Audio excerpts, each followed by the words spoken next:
The Battle of Ajnadayn was fought in July or August 634, in an unknown location close to Beit Guvrin in present-day Israel. It was the first major pitched battle between the Byzantine Empire and the army of the Arab Rashidun Caliphate. The result of the battle was a decisive Muslim victory. The details of this battle are mostly known through Muslim sources, such as the 9th-century historian al-Waqidi. Background. According to David Nicole, the Rashidun army left the capital Medina probably in the autumn of 633, but possibly at the beginning of 634. They first engaged and defeated the Byzantines at Dathan on February 4. After that, Emperor Heraclius, then stationed in Emesa, had reinforcements sent south to protect his area maritima. As a possible reaction, Commander Khalid ibn al-Walid was ordered to interrupt operations against the Sasanian Empire and reach Syria, which brought him to engage and defeat the Byzantine allied Ghassanids by April 24,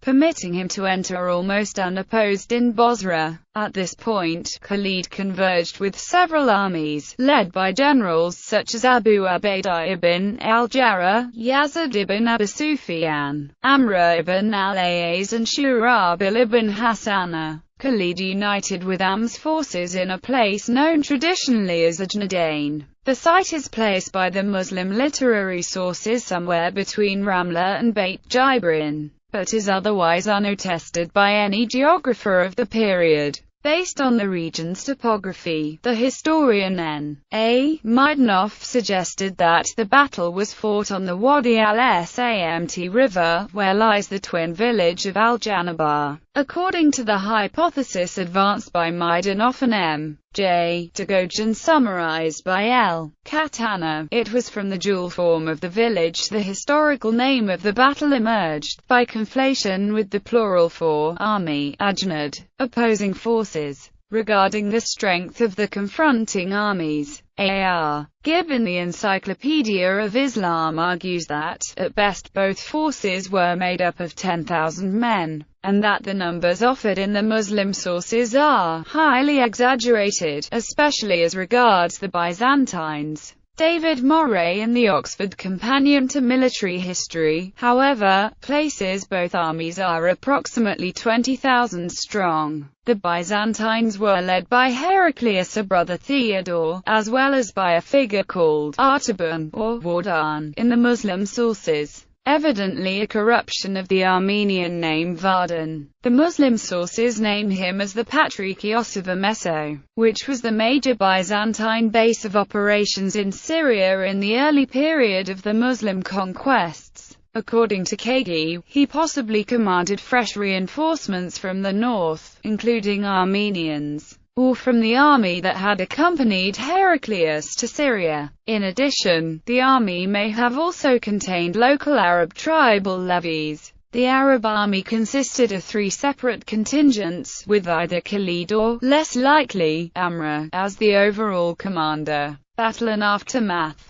The Byzantines suffered a heavy defeat and were forced to retreat to Damascus. The Arabs suffered heavy casualties, and Muslim tradition records several lists of companions of Muhammad, including several members of the early Muslim aristocracy, who fell in the battle and were regarded as martyrs. The high number of deaths served to reinvigorate the sense of religious martyrdom among the nascent Muslim community, while the high proportion of Meccan deaths served as a useful counterbalance to the influence of the Medinan Ansar. On the Byzantine side, the Muslim sources report that one of the 2 commanders, probably Vardan, fell in the battle, but that Theodore escaped and withdrew north, where Heraclius replaced him with Vahan and Theodore Triderios and sent him to imprisonment in Constantinople. Heraclius himself withdrew from Emesa to the greater safety of Antioch after Ajnadayn, while the surviving Byzantine units fled to the safety of walled towns, and left the countryside undefended before the Muslim raids. The whole of Palestine was thus left open to Muslim raids, especially in the interior parts away from the coastal towns.